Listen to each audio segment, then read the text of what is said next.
Alors, Linky, dès 2023, ceux qui refusent de l'installer vont devoir payer un surcoût.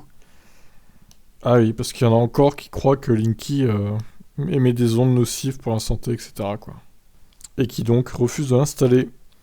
Le désormais célèbre compteur Linky voit son déploiement touché à sa fin ou presque au 31 décembre 2021, et plus de 6 ans après le début de son déploiement initié fin 2015, plus de 9 clients d'Enedis sur 10 étaient déjà équipés du petit boîtier, soit un peu plus de 34 millions de compteurs, sur un parc total de 37,7 millions.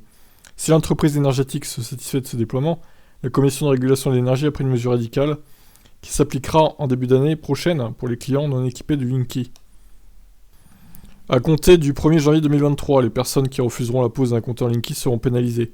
La CRE a annoncé introduire une composante de comptage spécifique qui sera facturée aux utilisateurs non équipés, qui n'ont pas permis à d'Enedis de poser un compteur Linky et n'ayant pas mis à disposition d'Enedis leur index de consommation durant une année à compter du 1er janvier 2022. Financièrement parlant, ça va se traduire pour les consommateurs encore réfractaires par un surcoût de 8,30€ facturé tous les 2 mois. 16,60€ par facture donc, à partir du 1er janvier prochain, et ce jusqu'à l'installation du compteur. À l'année, le supplément frôlerait ainsi les 50€, ce qui n'est pas négligeable.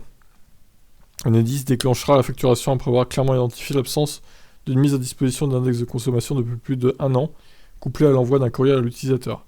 Dès réception de ce courrier, l'utilisateur sera facturé tous les 2 mois, confirme la commission.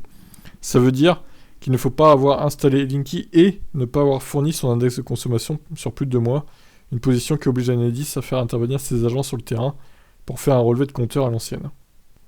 Je suis pas sûr que ça concerne beaucoup de monde quand même, hein. Mais bon. Jusqu'à la fin de l'année 2025, si vous n'installez pas de compteur Linky, mais que vous effectuez votre relais de consommation, vous êtes alors pas concerné par le surcoût. Les deux conditions sont bien cumulatives pour être sanctionnées. Mais que se passera-t-il ensuite, c'est-à-dire après 2025 ? Ce montant sera-t-il revu à la hausse ?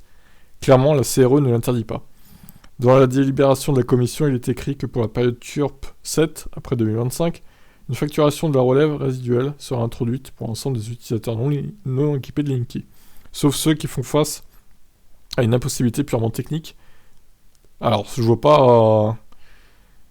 une impossibilité purement technique, je vois pas ce qui pourrait empêcher de la pose d'un compteur Linky en fait. Techniquement parlant. Les montants seront fixés plus tard et pourront ainsi être sérieusement revus à la hausse. Ok. Bon, bah écoutez, voilà. Alors, êtes-vous réfractaire au compteur Linky ou pas ? Dites-moi en commentaire, et si oui, pourquoi, quoi.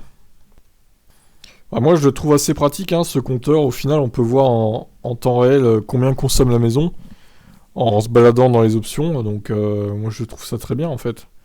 C'est plus moderne que l'espèce de disque qui tourne, là, hein. Bon, bah écoutez, je vous laisse me donner votre avis là-dessus. Ciao, ciao.